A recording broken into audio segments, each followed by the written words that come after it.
อยากมีหลายเป็นเขาสารละคน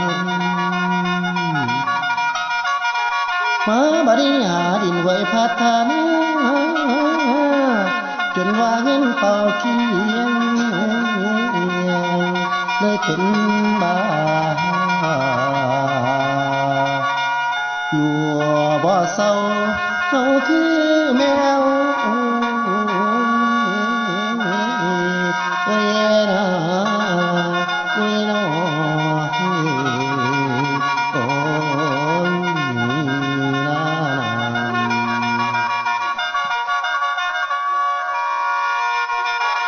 บัดนี้คนเฮาสู่มือนี่เป็นบ้าแล่นแต่น้ำหวยว่าตัวเองนี่สวยฮอดบ่คำซ้ำนี่แต่กำเงินก็ล้อแม่หวยสิมาผ่านขอแต่หอดบันคานหาอาจารย์ไปเดียวให้ดีใจแท้ว่าแน่จริงพอแล้วเพิ่นก็วิ่งมาลิ้นคักเลข23ถามกะมาสู่ทางยังน้ำทางเรามีบางคนหัวใจเศร้าบ่ไล่ไปน้ำเขามีของอีนั่นไปเดียวไล่แพ้ไล่ทาเกี่ยวเอาตีเขาใส่แอวเพิ่นตั้งใจอยู่แล้วแนวว่าแลนน้ำฟูนี่แล้วป้าลือดูมีของดีฮอดบ่ส่วนลาวจอย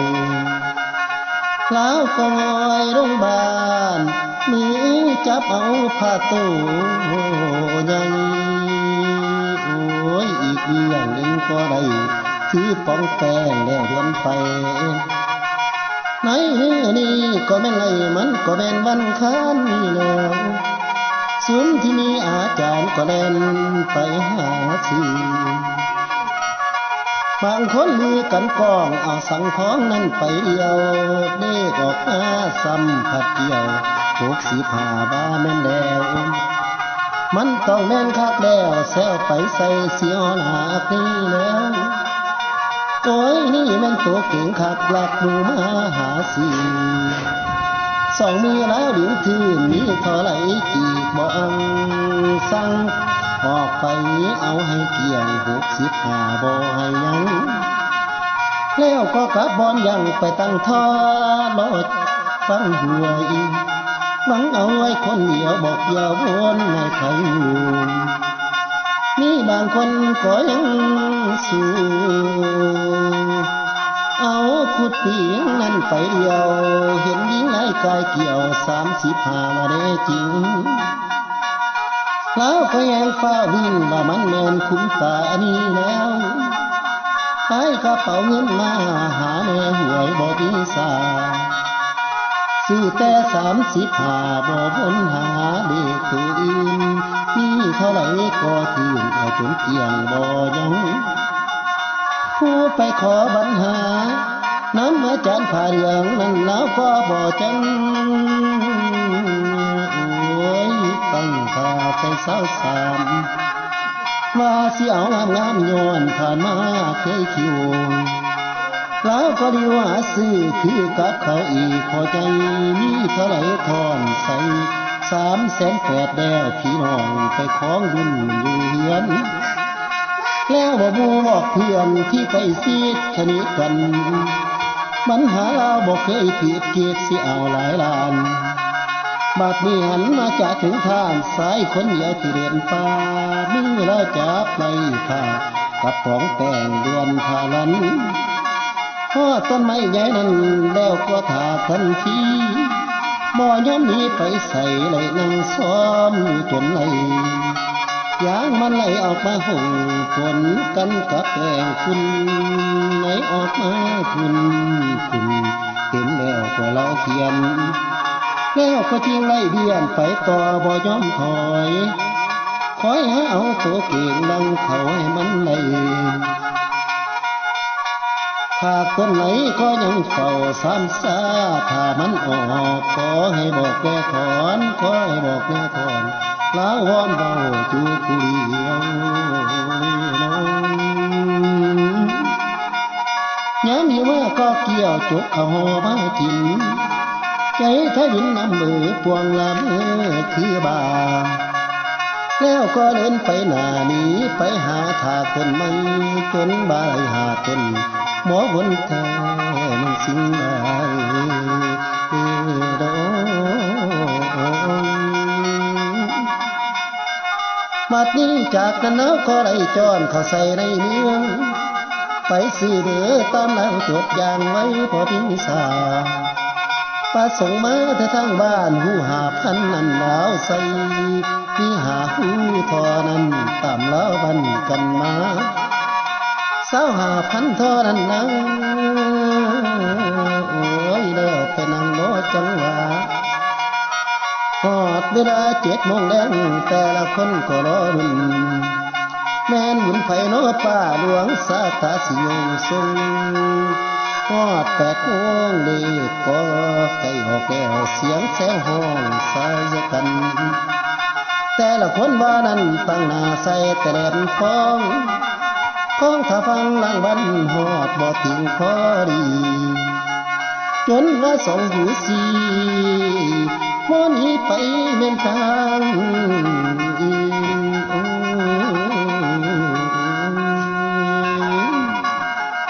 โอ้ยในหัวใจบ่ซึมสลากแหลงใกล้ออกแล้วเอ้ยน้อป่าตั้งท่าฟังอ่านหลังอันหัวปังฟังหลังบัด1 3 7 7น้อโอ้ยที่เรตัวเกินมาหอดบ่สิวพอดีเลขแล้วดิ้งทำให้ตัวเป็นอีบ่นเสียที่เอาใจใส่นั่งอยู่เตียงกะบ่ได้ถวาลุ่มเท่ารุ่งคือดิ้งขีบจนว่าฟงจนว่าบ่จักไปเด้น้อโอ้ยมีแสงไฟดวงเดียวก็เราปิดมันไว้ย้อนอยากอายหนังหน้าดวงสาตาบอกคือหมู่ผู้อยู่เฮือนข้างเขาหัวยิ้มเหมือนสิ้นใจย้อนว่าเขานั้นไล่ซื้อเป็นไง3 7 7เลยบ่ผิดพ่อเม็ดย้อนว่าดวงเขาไล่เขาเปิดไฟซุ่มแซวกล้องสลองกันอย่างยิ่งใหญ่ไล่ขาเป็ดขาไก่สั่งสุรามาดีแก้มแถมเอียนั้นสั่งมาบัดนี้ก้าวถึงหมอแบกข้าสาตาทรงถีกน้ำเขาย้อนมาดวงของแล้วเลยจองจำน้ำสื่อซุ้มที่ไรของอีแม่เด็กมาเก็บนี่เงินบ่มีสิข้างไทยบ่ผิดคำกล่าวไว้ของคนเฒ่าคนเราไปแข่งนี้ยังกะแข่งไรเว้นแต่แข่งหลวงสาตาวาสนาไผมันแข่งกันบ่มีไรพี่น้องเฮาควรจำไว้ทั้งยังสาวน้อยหนึ่งคุ้มหัวใจไว้ทอนอย่าสอนเด้แม่ป่าสิเป็นบ้าอยู่บ่เศร้าทุกคนอย่าสิเบ้าอาศัยหังแต่น้ำหวยมาดว่าหลวงเฮาสวยสิป่วยใจได้นอนโอยามเมื่อตัวสินอนให้หัวบ่ไหนเที่ยงเป่าเชื่อไว้เด้อพวกหมู่เจ้าอย่าเป็นบ้าวางแต่หวยบัดช่วยซ้ำนำแห่งเสียเด้อนอโอ้ยนาโอ้ยนาโอ้ยรา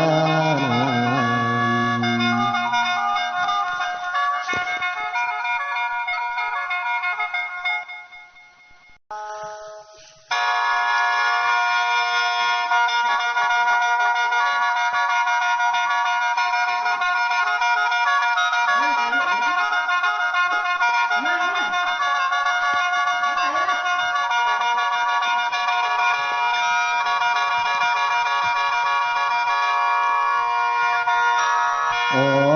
ยคนเอ่ยค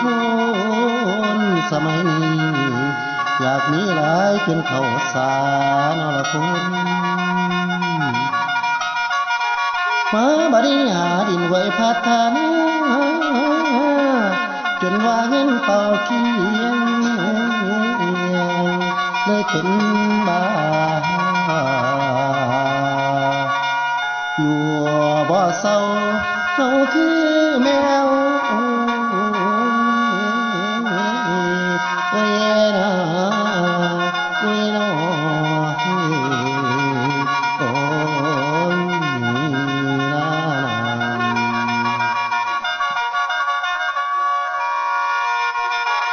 บัดนี้คนเฮาสู่มือนี่เป็นบ้าแล่นแต่น้ำหวยว่าตัวเองนี่สวยฮอดบ่คำซ้ำมีแต่กำเงินก็ล้อแม่หวยสิมาผ่านขอแต่หอดบันคานหนาอาจารย์ไปเดียวให้ดีใจแท้ว่าแน่จริงพอแล้วเพิ่นก็วิ่งมาลิ้นคักเลข23ถามกันมาสุดทางยังน้ำทางเรามีบางคนหัวใจเศร้าบ่ไล่ไปน้ำเขามีของดีนั่นไปเดียวไล่แพ้ไล่ทาเกี่ยวเอาสีเขาใส่แอวเพิ่นตั้งใจอยู่แล้วแนวว่าแลนน้ำฟูนี่แล้วป้าลือดูมีของดีฮอดบ่สวนลาวจอยลาวคอยโรงบาลมือจับเอาผ้าโตใหญ่โอ้ยอีกเรื่องหนึ่งก็ได้ถือป้องแป้งแล้วเดินไปไหนนี่ก็แม่นไรมันก็แม่นวันค้านนี่แล้วศูนย์ที่มีอาจารย์ก็เล่นไปหาซื้อบางคนมือกันกองเอาสั่งของนั้นไปเดียวเด็กออกมาซ้ำผัดเกี่ยว65 บาแม่นแล้วมันต้องแม่นคักแล้วแซวไปใส่เสียวหนักนี่แล้วโอ้ยนี่แม่นตัวเก่งคักหลักหมู่มาหาสิสองมือแล้วดิ้วทื่นมีเท่าไหร่จีบบ่อังสั่งออกไปเอาให้เกี่ยง65บ่ให้ยังแล้วก็กลับบอนยังไปตั้งท่อรถฟังหวยหวังเอาไว้คนเดียวบอกเดียววนไม่ใครมีบางคนก็ยังสู้เอาขุดเพียงนั้นไปเดียวเห็นหญิงไล่กายเกี่ยว35มาได้จริงแล้วก็ยังฟ้าวิ่งว่ามันแมนคุ้มตานี้แล้วขายกระเป๋าเงินมาหาแม่หวยบ่มีสาซื้อแต่35บ่บนหาเด็กตัวอื่นมีเท่าไหร่ก็คืนเอาจนเกี่ยงบ่ยังผู้ไปขอปัญหาน้ำอาจารย์ผ่าเรื่องนั้นแล้วก็บ่จังโอ้ยตั้งตาไป23ว่าสิเอางามย้อนผ่านมาเคยคิวแล้วก็ดีว่าซื้อคือกับเขาอีกพอใจมีเท่าไหร่ทอนใส่380,000แล้วพี่น้องไปของบุญอยู่เฮือนแล้วบ่บูบอกเพื่อนที่ไปซีดชนิดกันมันหาเราบ่เคยผิดเกียรสิเอาหลายล้านบัดนี้หันมาจากถึงทางสายคนเดียวที่เดินป่ามือแล้วจับไล่ผ้ากับของแป้งดวนพาลันพอต้นไม้ใหญ่นั้นแล้วก็ถาทันทีบ่ยอมหนีไปใส่เลยนั่งซ้อมจนไหลยางมันไหลออกมาห่มฝนกันกับแป้งคุณไหลออกมาคุณเห็นแล้วก็เราเขียนแล้วก็ทิ้งไล่เบียนไปต่อบ่ยอมถอยคอยหาเอาตัวเก่งดังเขาให้มันไหลถ้าต้นไหนก็ยังเฝ้าซ้ำซาถ้ามันออกขอให้บอกแก่ถอนขอให้บอกแก่ถอนแล้ววอนเบาจูผู้เดียวน้องย้ำอยู่ว่าก็เกี่ยวจกเขาหอมากินใจถ้าวินน้ำมือปวงละมือคือบา แล้วก็เดินไปหน้านี้ไปหาถากต้นไม้จนบายหาต้นหมอวนแท้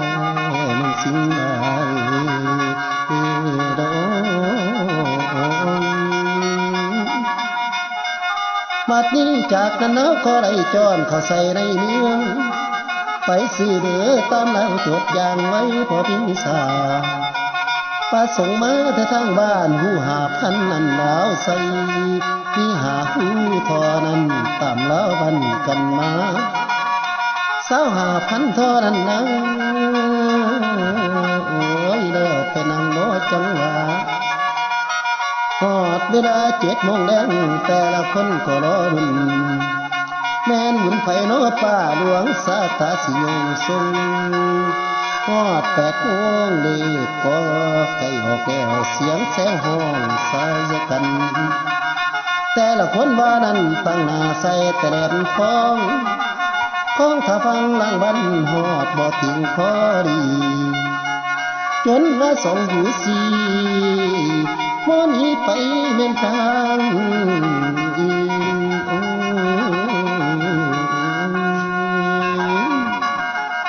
โอ้ยในหัวใจบ่ซึมสลากแดงใกล้ออกแล้วเอ้ยน้อป่าตั้งท่าฟังอ่านหลังอันหัวปังล้างบัด1377น้อโอ้ยที่เด็ดตัวเก่งมาหอดบ่สิวพอดีเลขแล้วดิ้งทำให้ตัวเป็นอีบ่นเสียสีเอาใจใส่นั่งอยู่เตียงกะบ่ได้ถวายเท่ารุ่งถือดิ้งถีบจนว่าฟงจนว่าบ่จักไปเด้น้อโอ้ยมีแสงไฟดวงเดียวก็เราปิดมันไว้ย้อนอยากอายหนังหน้าดวงสาตาบอกคือหมู่ผู้อยู่เฮือนข้างเขาหัวยิ้มเหมือนสิ้นใจย้อนว่าเขานั้นไล่ซื้อเป็นไง377เลยบ่ผิดพ่อเม็ดย้อนว่าดวงเขาไล่เขาเปิดไฟซุ่มแซวกล้องสลองกันอย่างยิ่งใหญ่ไล่ขาเป็ดขาไก่สั่งสุรามาดีแก้มแถมเอียนั้นสั่งมาบัดนี้ก้าวถึงหมอแบกข้าสาตาทรงถีกน้ำเขาย้อนว่าดวงของเราเลยจองจำน้ำสีสุมที่ไรของอีแม่เด็กมาเก็บนี่เงินบ่มีสิข้างไทยบ่ผิดคำกล่าวไว้ของคนเฒ่าคนเราไปแข่งนี้ยังกะแข่งไรเว้นแต่แข่งหลวงสาตาวาสนาไผมันแข่งกันบ่มีไรพี่น้องเฮาควรจำไว้ทำยังสายหน่อยหนึ่งคุ้มหัวใจไว้พรอย่าสอนเด้อแม่ป่าสิเป็นบ้าอยู่บ่เศร้าทุกคนอย่าสิเบ้าอาศัยหังแต่น้ำหวยมาดว่าหลวงเฮาสวยสิป่วยใจได้นอนโอยามเมื่อตัวสินอนให้ขัวบนไหนเคียงเป่าเชื่อไว้เด้อพวกมูเจ้าอย่าเป็นบ้าวางแต่หวยบัดช่วยซ้ำนำแห่งเสียเด้อน้อง